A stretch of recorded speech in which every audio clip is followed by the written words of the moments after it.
Right, so we know Charles Leclerc today as Ferrari's prodigy. He rose from the FDA to a junior championship, then he went to Sauber, then he went to Ferrari, and from there he won Grand Prix, a ton of poles, and he pretty much solidified himself as the team's main man for the foreseeable future. However, in the early 90s, Ferrari had the same idea for another young French-speaking Donny. Jean Alesi was one of the most sought-after drivers in the early 90s, and this hype was massively helped by his heroic drives in the Tyrrell in 1990. This included an insane drive at that year's season opener at Phoenix, where Alesi gave Formula One world champion Ayrton Senna a fight he never expected to go on as long as it did, much less at all. Alesi had a contract with Williams, but through frustration of not yet being announced, he'd turn his back on that team and join Ferrari, only to be given machinery that was incapable of fighting for a world championship. Despite winning the 1995 Canadian Grand Prix, Alesi would never see the heights at Ferrari that many expected him to. He would join midfield teams until his career ended in 2001 with his final ever Grand Prix at Suzuka that saw him not even make it to the end of the race after a crash with Kimi Raikkonen. However, not on my watch. Using the greatest piece of Grand Prix managing software ever to be created, Cockpit Manager, loyal fans of Intern Talks, I give to you the Alesi project. In this save, I will take over Ferrari in 1991, the same year Alesi joined, and I will stop at nothing to ensure that Jean Alesi delivers the Scuderia their first World Drivers' Championship since Jody Scheckter in 1979. Let's do this.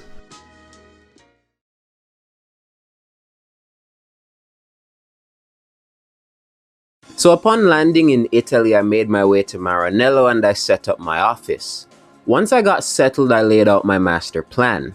If we look at the engine, not good. It's an 86 compared to Honda, Renault.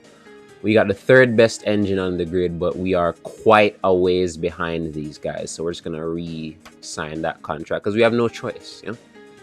We're a works team. The first order of business is to lock Alesi down, so we're gonna do that. We're gonna give him, let's say, 610, number one, next 3 years. Will he take that? Nice. All right, Alesi locked down. So I was fully aware that I had a proper driver lineup and a somewhat decent car, but even I wasn't prepared for how round one would turn out. We're actually gonna. All right, so look at that, folks. Alain Prost wins round one of the Formula One World Championship. Perfect start to the season, if you ask me. Perfect start to the season. So Alesi scored points. We take those. So with a win to start off our season, spirits back at Maranello were rather high, and I wanted to keep it that way. However, at Brazil, I learned firsthand that for this to work, I had to take my job seriously. Down. Up, and he's just crashed out. The whole field seemingly crashed out. Five. How many cars is this? 5? Ooh, Prost up. I forgot to hit Prost. Okay. See, now he's gonna think that's sabotage. Right. So that was something. So Nigel Mansell wins at Brazil. Now keep in mind, I actually had every intention of phasing Prost out of the team this season. I needed Alesi to be my number one. But that was literally an honest mistake. However, the Frenchman now thought that I was out to get him, which I was, but not through these means. Anyways, after 2 more races that saw Senna dominate with us nowhere close to winning, it finally happened. Prost is leaving, okay. So mission accomplished, folks. Alain Prost is gone. He's frigged off to Benetton. Now that I had a free seat in my team, I immediately began the hunt for a new driver. A reliable pair of hands that could lay out the red carpet for Alesi, and as I browsed the list of free agents, a certain Finn caught my eye. I want JJ Leto.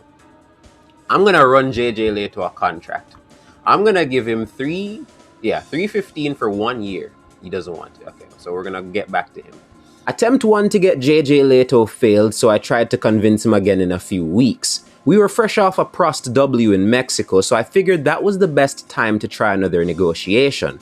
However, much to my shock, we need JJ. I want JJ Leto, and I need to get him quickly before he gets... Yeah, see that he's gone. Well, In the lead up to Silverstone, Alain Prost was just 10 points off the championship lead in what became a 3-horse race between him, Senna and Mansell. Silverstone was the prime opportunity to whittle down the lead and get Prost deeper into the championship hunt. However, as Prost rockets into the lead, we're going to put him on another set of softs. Prost, we're going to put you on hards to the end. I feel like that was the wrong call, but we move. All right. And he's out. Great. And you see this right here, this is why we're not going to win the championship. Okay. Jean Alesi has scored a podium for Ferrari. This is his first podium for Ferrari. And Minardi have scored another point. Minardi are going to finish 5th in the championship. Despite Prost retiring from the lead, Alesi's P2 was actually very important. My faith in him was starting to dip due to his lack of results. The two of us went out to celebrate that night and we had talks about who we should get to back him up in the second seat next season. We also needed a new test driver. Montermini left Maranello for greener pastures in the form of a whopping #1 driver role at Lotus. As Jean and I spoke, the plan for 1992 became clear and I set out to sign our new drivers. And what do you know? They both said yes. Alright, so we're going to need a new test driver. I suggest Larini. Look at the grid, chat. The grid is filling up.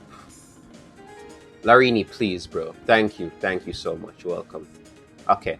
Look at the grid. The grid is too full. All the guys I wanted. Martini's gone to Brabham. I can't get him. Morbidelli. I might have to sign like Piro or something, you know. Piro, please, bro. They're giving you what? 230? We'll give you 330 for 1 year. Thank you. All right, good. With the 1992 lineup settled, I prioritized my focus back to current day. Prost managed another win at the Hungaroring as I continued to allow Alesi to slowly get to grips with the car.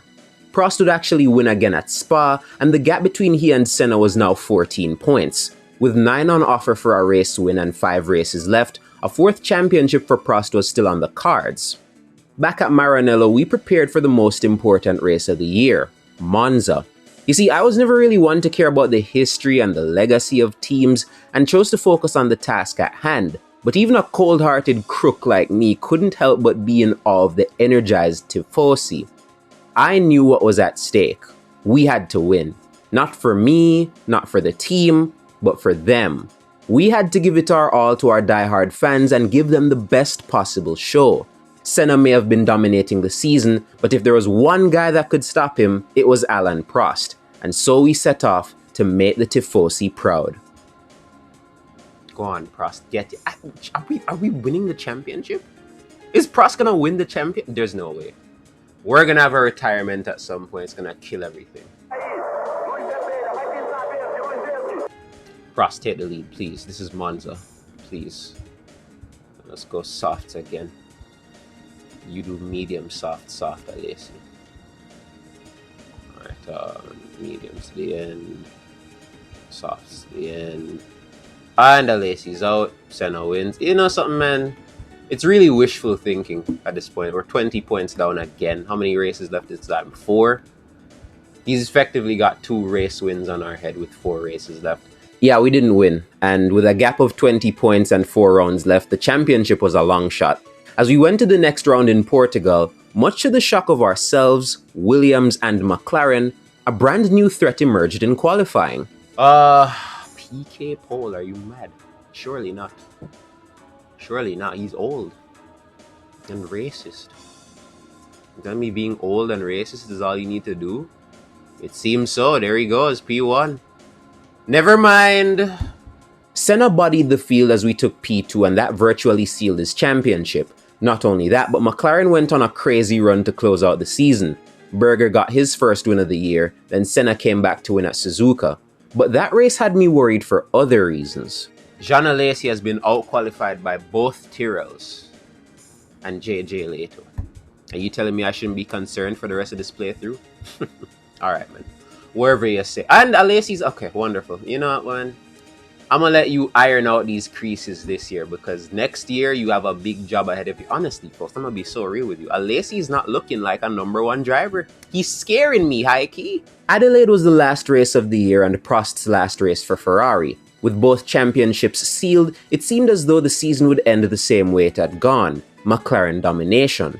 But on the streets down under, Alain Prost gave Maranello one last parting gift. Prost pole? Prost pole to end his Ferrari tenure? Never mind. Senna puts 8/10 on our head. Okay, never mind. Prost wins. Let's go! Senna reliability kicks in. As a matter of fact, McLaren reliability kicks in. And yeah, that was that.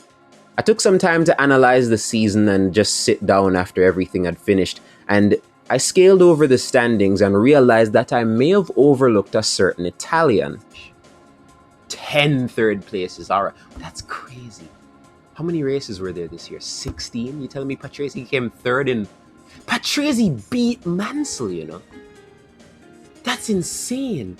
Mansell never finished on the podium again. Mansell never finished on the podium after France. Meanwhile, look at Patrese.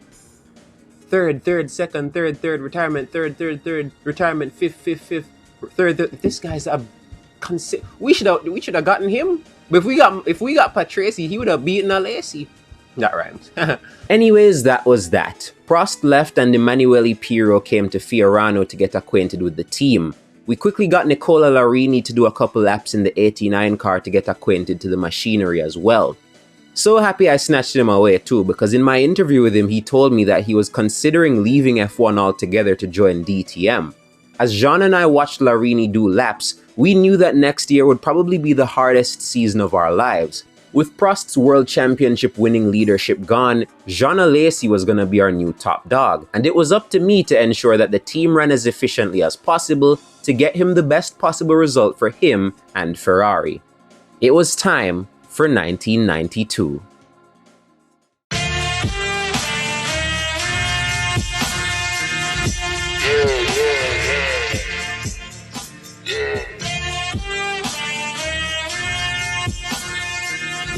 Yeah.